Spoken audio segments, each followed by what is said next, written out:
In our long-term vision, our Vision 2020, we say that private sector is going to be the engine of our development, and therefore we started reforms that could facilitate that private sector growth. And so we've had different reforms in registering of business, in closing of business, in how business deals with the government regulations, in legal processes that make it easier for business operating in Rwanda. And we're a country that is not endowed with the natural resources, but we think we can make a difference in terms of creating an environment that investors feel free to come in different, mainly the service sector. And today, the other factor is that we are integrated into the East African region, the ESC economic community, and this is a region with a population of about 130 million, and we are really targeting to be the entry point to this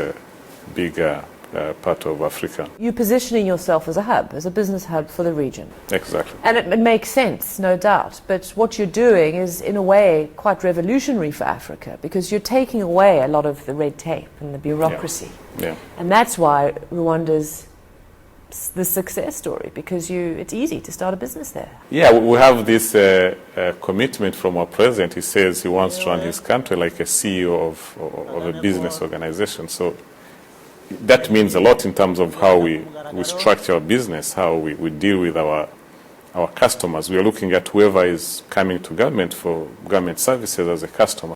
Why is Rwanda doing this? What makes Rwanda so different that it's taking these steps? Is it leadership?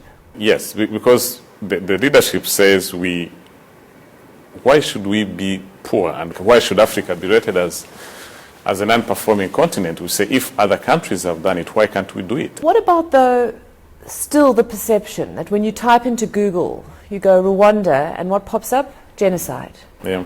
It's not an enabling business environment. Genocide still comes up. So I think for the outside business community, people might still taint you with that brush, even though it was nearly 2 decades ago. It's unfortunate it happened, but what we are trying to do is, yes, we have that legacy, but we can build really on changing ourselves. And so is a lot of what you have to do is sell Rwanda's story? Exactly. Do you find yourself more as a PR man than a finance man? I am a finance man, of course, but as a finance man, I'm proud to be selling the good things we are doing. And of course, with that background of people just knowing the bad things about Rwanda, we are all, as government officials, but also even other Rwandans, committed to be telling the good story about Rwanda. What do you say to the criticism that Rwanda's growth has been underpinned perhaps by a closing of human rights and perhaps press freedoms? It's not true. It's not true, because these things go together.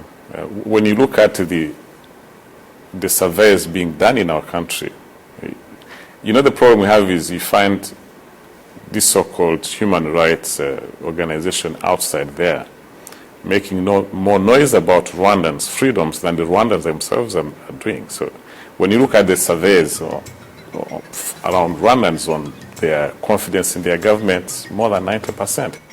We really fight and try to deliver as much results as possible to our population.